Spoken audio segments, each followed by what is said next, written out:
guys, welcome to my channel Love to Learn. In this video, I want to explain about how to solve the error pattern not a Git repository. There are two reasons for this error.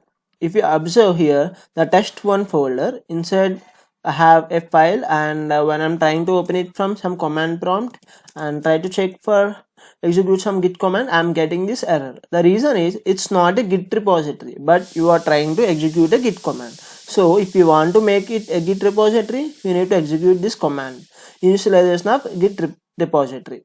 Right now, if I open it from here and execute some git command, it will work. See, we are not getting an error. And the second reason is we are trying to execute a command from the wrong folder.